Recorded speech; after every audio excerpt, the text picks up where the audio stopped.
Évangile de Matthieu, chapitre 7. Ne jugez point, afin que vous ne soyez point jugés. Car on vous jugera du jugement dont vous jugez, et l'on vous mesurera avec la mesure dont vous mesurez. Pourquoi vois-tu la paille qui est dans l'œil de ton frère, et n'aperçois-tu pas la poutre qui est dans ton œil?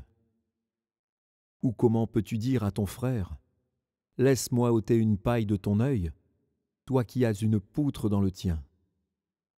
Hypocrite, ôte premièrement la poutre de ton œil, et alors tu verras comment ôter la paille de l'œil de ton frère. Ne donnez pas les choses saintes aux chiens, et ne jetez pas vos perles devant les pourceaux, de peur qu'ils ne les foulent aux pieds, et ne se retournent et ne vous déchirent.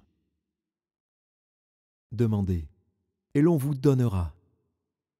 Cherchez, et vous trouverez. Frappez, et l'on vous ouvrira. Car quiconque demande reçoit. Celui qui cherche trouve, et l'on ouvre à celui qui frappe. Lequel de vous donnera une pierre à son fils, s'il lui demande du pain?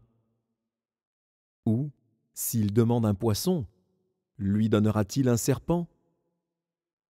Si donc, méchants comme vous l'êtes, vous savez donner de bonnes choses à vos enfants, à combien plus forte raison votre Père qui est dans les cieux donnera-t-il de bonnes choses à ceux qui les lui demandent?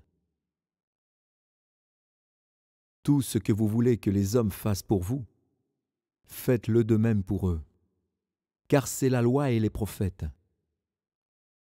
Entrez par la porte étroite, car large est la porte, spacieux le chemin qui mène à la perdition, et il y en a beaucoup qui entrent par là. Mais étroite est la porte, resserré le chemin qui mène à la vie, et il y en a peu qui les trouvent. Gardez-vous des faux prophètes. Ils viennent à vous en vêtements de brebis, mais au-dedans ce sont des loups ravisseurs. Vous les reconnaîtrez à leurs fruits. Cueille-t-on des raisins sur des épines ou des figues sur des chardons? Tout bon arbre porte de bons fruits, mais le mauvais arbre porte de mauvais fruits. Un bon arbre ne peut porter de mauvais fruits, ou un mauvais arbre porter de bons fruits. Tout arbre qui ne porte pas de bons fruits est coupé et jeté au feu.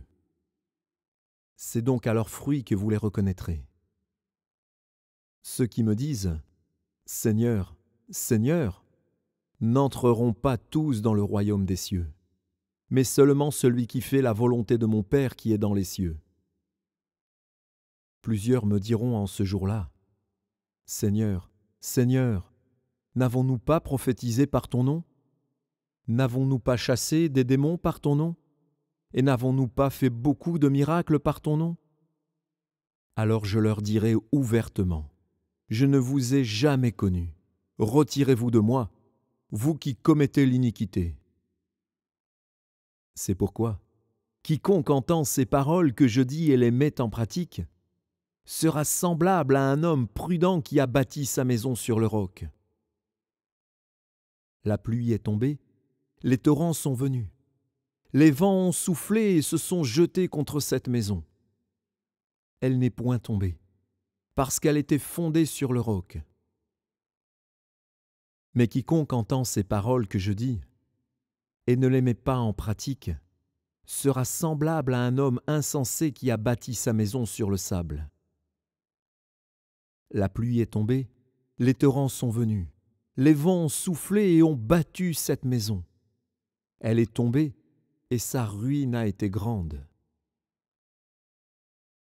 Après que Jésus eut achevé ses discours, la foule fut frappée de sa doctrine, car il enseignait comme ayant autorité et non pas comme leurs scribes.